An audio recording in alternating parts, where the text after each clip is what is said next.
Good morning students my name is Rupesh Sharma. आज मैं आपको नस्ट इक्वेशंस पर न्यूमेरिकल्स जो बहुत टफ होता है, जो इलेक्ट्रोकेमिस्ट्री की कहते हैं ना, द हार्ड ऑफ इलेक्ट्रोकेमिस्ट्री का एक हार्ड होता है जो सबसे टफ होता है, वो न्यूमेरिकल्स आज मैं आपको बताने जा रहा हूँ।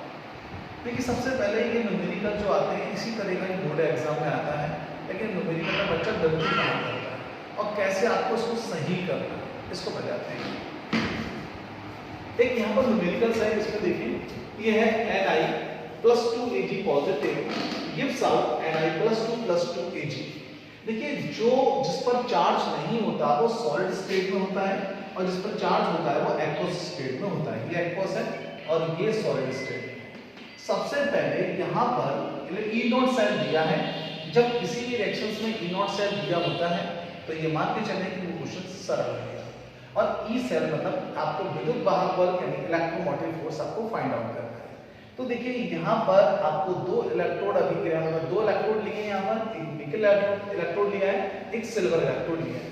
तो स्टूडेंट्स, यहाँ पर निकल और सिल्वर इलेक्ट्रोड की दो इलेक्ट्रोड अभिक्रिया आपको अलग अलग बनानी है। देखिए कैसे बनती है, पहले तो इधर ध्यान दें। यहाँ पर Ni प्लस 2 में बदल रहा है, तो सबसे पहले आपने लिखा Ni gives out Ni plus 2, और जैसे ही प्लस 2 लिखा तो ये चीज ध्यान रखिए, जिधर पॉजिटिव उधर ही इलेक्ट्रॉन। पॉजिटिव इस साइड में है तो कितने पॉजिटिव 2, तो आप 2 इलेक्ट्रॉन इधर कर दो, रिएक्शन बैलेंस हो गई। दूसरी रिएक्शन देखिए 2Ag पॉजिटिव, हमने यहाँ लिखा 2Ag पॉजिटिव और ये बदल रहा है इसमें 2Ag में।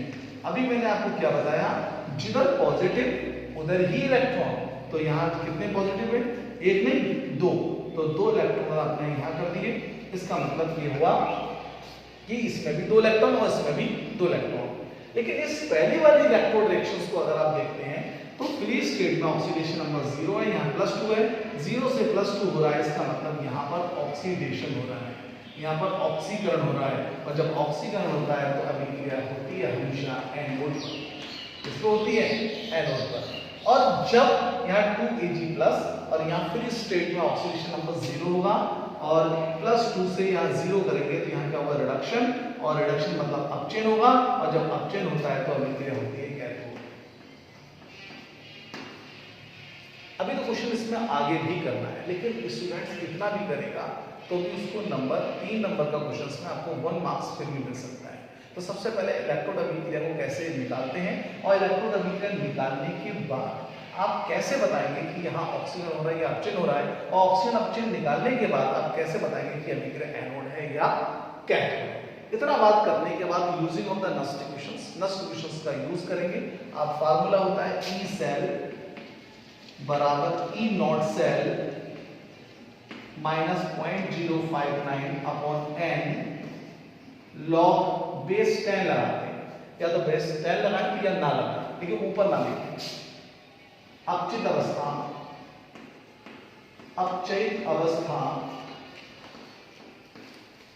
कंसंट्रेशन पर डे ऑक्सीकृत अवस्था,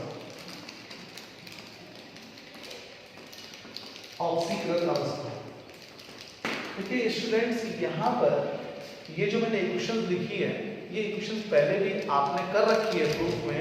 और यहाँ पर ई सेल मतलब इलेक्ट्रोमोटिव फोर्स विद्युत वाहक बल है, ई नॉट सेल मानक इलेक्ट्रोड दिया हुआ है, 0.059 कैलकुलेशन करने के बाद आई है, एंड यहाँ पर इलेक्ट्रोड अभिक्रिया के लिए प्रयुक्त हुआ है।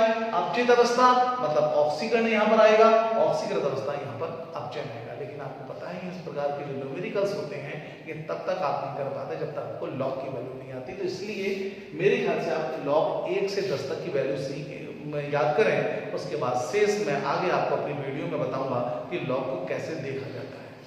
अब देखिए, यहाँ पर हमने 2 इलेक्ट्रोड अभिक्रिया निकाली, उसके बाद हमने फार्मूला रखा, और फार्मूला लगाने के बाद अब हमें क्या करना है, ई सेल निकालना है। ई सेल बराबर ई नॉट सेल की वैल्यू दे रखी है, यहाँ पर कितनी दे रखी है, 1.05 वोल्ट माइनस 0.059, और n यहाँ पर कितने, इन अभिक्रियाओं में कितने इलेक्ट्रॉन्स लिए जा रहे हैं, कितने दिए जा रहे हैं, मतलब 2 इसमें और 2 इसमें, तो इसको आप डिवाइड कर सकते हैं 2 से। और log बेस 10 अपचित अवस्था, बस ये बात आपको बड़ा दिमाग में रखना है।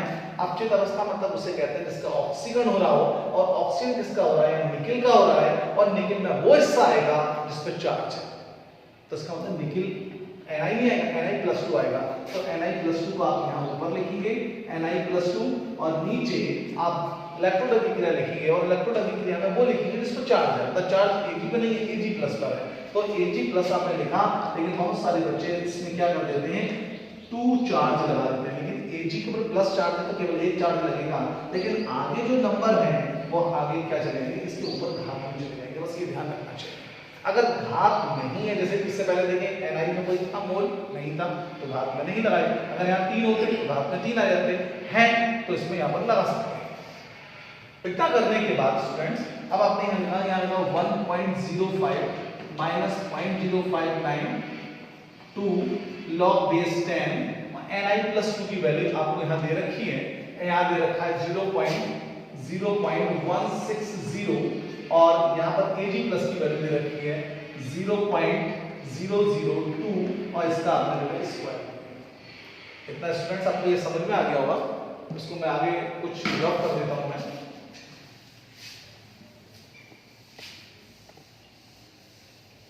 अब यहाँ पर एक बात आपको देखना है कि लॉग निकालना थोड़ा टफ है, तो यहाँ पर आपको कितने इजीली से मैं मेथड से बताऊंगा कैसे लॉग निकाला जाएगा। इतने हिस्से को आपने अलग से सॉल्व कर दिया। तो ये हिस्सा क्या है, ये है log 10 बेस करके 10, वैसे 10 नहीं है, ये क्या हो गया 0.160 और ये कितना हो गया 0.002 इंटू 0.002।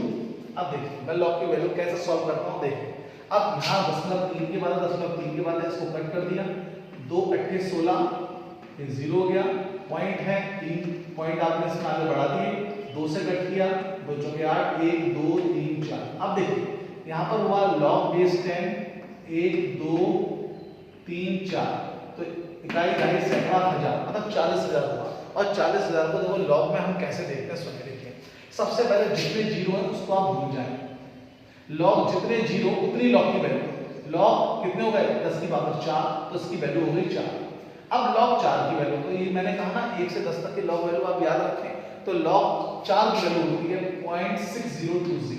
अब 0.6020 में आप ये 4 को ऐड कर लें तो हो जाएगा 4.6020। अब आप ये समझ रहे होंगे कि मैंने प्लस क्यों लिखा, यहाँ प्लस क्यों लिखा। देखिए स्टूडेंट्स आप समझें कि अगर हमें पता होना चाहिए कि अगर हम कहें log a into log b, तो ये हो जाएगा log a plus log b, क्योंकि जो इंटू में होता है वो प्लस होता है और जो बटे में होता है वो माइनस होता है। तो यहाँ पर जो मैंने पॉजिटिव लिखा है प्लस करके लिखा है, तो इसका मतलब यहाँ पर वो सीधे क्या है गुणा में आया, और गुणा को पहले आप घटाएंगे तब वो पॉजिटिव में आएगा। इसका मतलब हम यहाँ पर ले सकते हैं, केवल इसकी जगह पे ले सकते हैं 4.6020।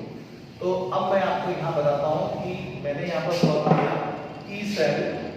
ई सेल बराबर हो गया 1.05, इसको डिवाइड किया 0.029 आएगा इसको भाग करके, और इसको अगर हमने अभी कैलकुलेट किया था ये आया था हमारे पास 4.6020।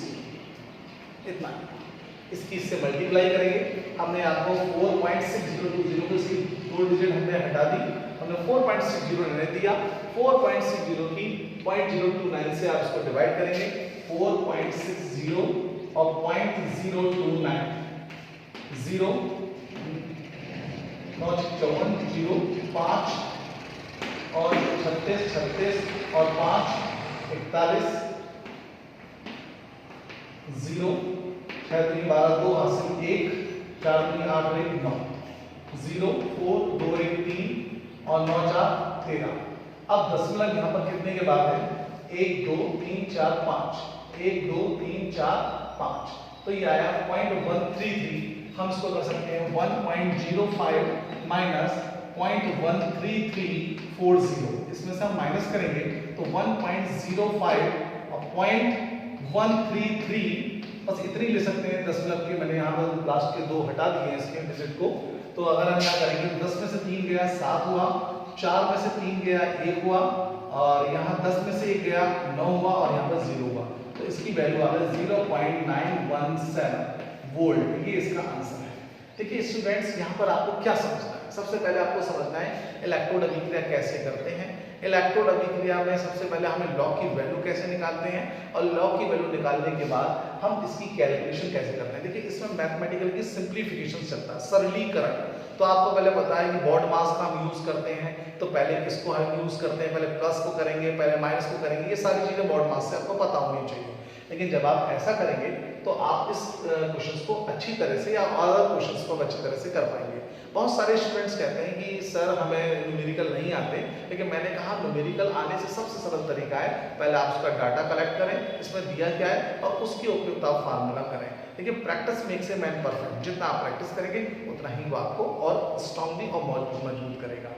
स्टूडेंट्स अगर आपको कोई प्रॉब्लम अगर होती है इस न्यूमेरिकल में या इससे आगे न्यूमेरिकल्स में, तो आप मेरे नंबर पर आप मुझे एक बार कॉल करें। मेरा नंबर आपको उसमें यूट्यूब पे मिल रहा है और उस नंबर से आप मेरे को कॉल करके पूछ सकते हैं सर अगली वीडियो कब है, और नहीं तो आप मुझसे पूछ सकते हैं कि अगली वीडियो सर कब बनानी है।